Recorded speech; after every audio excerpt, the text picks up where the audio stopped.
قرآن کہتا ہے کہ ان کو اتنی آزادی بھی نہ دو. ہم نے اتنی آزادی دی، اتنی آزادی دی کہ شوہر کی داڑھی کے ساتھ بھی کھیلنے لگی، اور پھر اس سے بڑھ کر کے اور ہم نے آزادی دے دی ان کو. اتنی آزادی عورت کو دے دی کہ وہ خدا کے قانون کے ساتھ بھی کھیلنے لگی. اتنی آزادی دی کہ محمد رسول اللہ کا بھی مذاق اڑا رہی ہے. اتنی اس کو آزادی دی کہ وہ قادیانی بن کر کے اللہ آپ کا بھلا کریے کہ نبوت کا مذاق بھی اڑا رہی ہے. اور ہم نے اس کو اتنا مقام دیا، ڈوب مرنا چاہیے ہمیں کہ ہم اس کی نماز جنازہ بھی پڑھا رہے. اس قسم کے مقام عورت کو ایسی آزادی نہیں ملی ہے کہ خدا کے ساتھ وہ کھیلے. اور خیال کر لینا، انما کننا نخوض و نلعب، یہ منافقین کی عادت ہے، یہ کافر کی. انما کننا نخوض و نلعب، ہم تو مذاق کر رہے ہیں، ہم تو ہنسی مذاق کر رہے ہیں. قل اب اللہ و آیاتہ و رسولہ کنتم تستہزئون، اللہ اور رسول کے ساتھ بھی تم مذاق کرو نا. لا تعتذروا قد کفرتم بعد ایمانکم، عذر معذرت کی بات نہ کرو، تم کافر ہو گئے پکے. ان نعفو عن طائفۃ منکم نعذب طائفۃ بانہم کانوا مجرمین، اگر کبھی کسی موقع پر کسی جماعت کو پکڑ لیں گے، دوسری جماعت بھی اپنے آپ کو آزاد نہ سمجھے. نعذب طائفۃ، پھر ان کو اگر کسی کو معاف بھی کر لیں گے تو ہمیشہ ہماری معافی نہیں ہوگی، ہمیشہ معافی نہیں ہوگی. اور پھر تھوکے آدمی آسمان پر بھی تھوکے، چاند پر بھی تھوکے. اس لیے حضرت عمر کو فرمایا کہ آپ کا مزاج بھی ضروری ہے. اپنی بیٹی کو گلے سے پکڑا تو اماں عائشہ بھی بھاگ گئی، اماں صفیہ بھی بھاگ گئی، اور زینب بھی بھاگ گئی. اس لیے قرآن کہتا ہے کہ فالصالحات قانتات، نیک خواتین وہ ہوتی ہے، نیک خواتین قانتات فرمان بردار ہوں. نیک خواتین وہ ہوتی ہے کہ جو فرمان بردار ہوں. حافظات للغیب، شوہر کی عدم موجودگی میں بما حفظہ اللہ، خدا نے ان کی جن عزت کی، حیا کی، اللہ نے حفاظت کی، اس کی حفاظت رکھے، اس کی حفاظت رکھے. نیک خاتون وہ ہوگی کہ جو گھر سے نہ نکلے اور اپنی عزت اور آبرو کی حفاظت کرے. اپنی عزت اور آبرو، یہ قرآن کی نیکی ہے.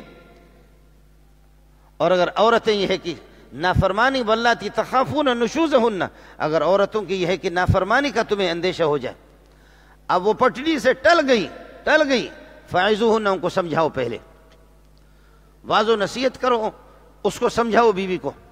فعظوہن، سمجھا دو اس کو، اس طرح نہ کر، تو عورت ہے میں مرد ہوں، تیرا طریقہ کار خدا نے مقرر کیا ہے، گھر کے نظام کو تجھے سنبھالنا ہے، یہ سب کچھ باہر کا نظام میرے ہے، بچوں کو تجھے سنبھالنا ہے، گھر کے جھاڑو تجھے دینا ہے، تیرا کام بالکل تقسیم ہو چکا ہے، میرے کام باہر کے ہیں، آپ کو ماننا ہے. شوہر کے تجھ پر کیا حقوق ہے؟ وَلَهُنَّ مِثْلُ الَّذِي عَلَيْهِنَّ بِالْمَعْرُوفِ، لَهُنَّ، قربان جاؤں، واہ واہ کیا بیان ہے. عورتوں کے حقوق کو پہلے بیان کر دیا، لَهُنَّ مِثْلُ الَّذِي عَلَيْهِنَّ، شوہروں کا جتنا حق عورتوں پر بنتا ہے، عورتوں کا اس سے اتنا ہی حقوق عورتوں کے بھی ہیں. لَهُنَّ مِثْلُ الَّذِي عَلَيْهِنَّ، جتنا حق مرد کو کہا گیا کہ تجھے تو بیدار دماغی سے کام، ہوش سے کام لے لو. تو صرف یک طرفہ ٹریفک چلاتا نا، یک طرفہ ٹریفک، تجھے اپنے حقوق نظر آ رہا ہے، میں نے یہ لایا، میں نے یہ لایا، کپڑے بھی میں نے لایا، کمائی بھی میں نے کی، فلانا کیا، فلانا کیا، فلانا کیا، فلانا کیا. مرد کو بھی کہا ہے کہ تو اس طرح نہ کر، پیسے میں لاتا ہوں، گھر کو میں چلاتا ہوں، قرضہ میں کرتا ہوں، فلانا میں کرتا ہوں، فلانا میں کرتا ہوں. تو تجھے نظر نہیں آ رہا کہ وہ گند صاف کر رہی ہے؟ تجھے نظر نہیں آ رہا آٹا لاتا تو ہے، گوندتی وہ ہے، آٹا لاتا تو ہے، پکاتی وہ ہے، برتن لاتا تو ہے، دھوتی وہ ہے، چینی پتی لاتا تو ہے، چائے وہ بناتی ہے. گھر بنایا آپ نے، گھر کی حفاظت وہ کر رہی ہے، صفائی وہ کر رہی ہے، ہر ایک کا کام مقرر ہے. لَهُنَّ مِثْلُ الَّذِي عَلَيْهِنَّ بِالْمَعْرُوفِ، تمہاری شکل و صورت الگ، ہاتھ الگ، قوتیں الگ، رنگ روپ الگ، اور سب کچھ الگ، طریقہ کام الگ. ایک دوسرے کو سمجھا کرو. یہ ایک گاڑی کے دو پہیے ہیں، یہ دونوں چلیں گے تو خوشگوار زندگی آپ کو نصیب ہوگی دنیا میں، اس کے بغیر گاڑی چل نہیں سکے گی. لیکن عورتوں کو بھی کہا، عورتوں کو کہا کہ مرد کو اللہ نے پھر بھی فضیلت دی. وَلِلرِّجَالِ عَلَيْهِنَّ دَرَجَةٌ، وَلِلرِّجَالِ عَلَيْهِنَّ دَرَجَةٌ، سمجھو مرد ہے. نبوت اس کو بھی سمجھو کہ اللہ نے 1.25 لاکھ انبیاء مرد گزارے، کسی عورت کو نبیانی نہیں بنایا. تمہارا مقام ہے، تو اپنے مقام کو سمجھ لے کہ سونا کوئی کسی کو نہیں دکھاتا، چاندی کسی کو کوئی نہیں دکھاتا، اور تجھے اللہ نے قیمتی اتنا بنایا، سونے دکھانے کی چیزیں پھر بھی دکھائے، چاندی دکھا سکتا، لیکن مرد کو کہا گیا کہ عورت کا یہ چہرہ، یہ سونا چاندی سے زیادہ قیمتی ہے، یہ کسی کو نہ دکھا دے۔ کیا سونے کی قیمت، کیا چاندی کی قیمت، لعنت بھیج اس سونا اور چاندی پہ، اس سونا اور چاندی پہ۔ سونا چاندی کے لیے پردے کے حکام نہیں ہیں، پردے کا حکام میری ماں کے لیے، ہماری بہنوں کے لیے، ہماری بیٹیوں کے لیے۔ سمجھ لیں، ہمارے بلوچی میں بروئی میں کہتے ہیں کہ زن، زر، زمین، پٹھانی میں بھی یہ کہتے ہیں، یہ تین چیزیں چھپانے کے، تو تین چیزوں میں سے سونا اور چاندی چھپانا یہ پٹھان بلوچ کی اپنے اصطلاح ہے، لیکن زر، زمین، زر اور زمین کو تو آپ چھپائیں، لیکن زن اس کو چھپانے کا اللہ نے حکم دیا۔ معلوم یہ ہوتا ہے کہ یہ زمین سے اور زر سے، سونا اور چاندی سے بھی زیادہ قیمتی ہے، اس کو زیادہ قیمتی بنائے۔ اس لیے عورت کو کہا کہ تو بھی اپنے کام کو سمجھنا، اپنے دائرے کو۔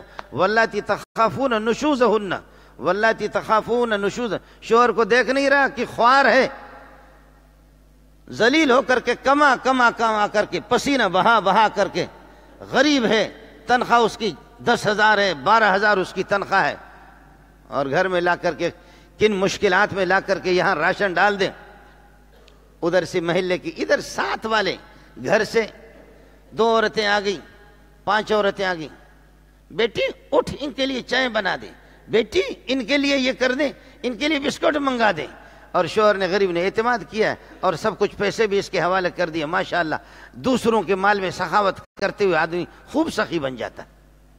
اس لیے میرے نبی نے فرمایا عورت کو اجازت ہے سخاوت کرنے کی، لیکن فرمایا کہ دستور کے مطابق ہلکی پھلکی چیزیں۔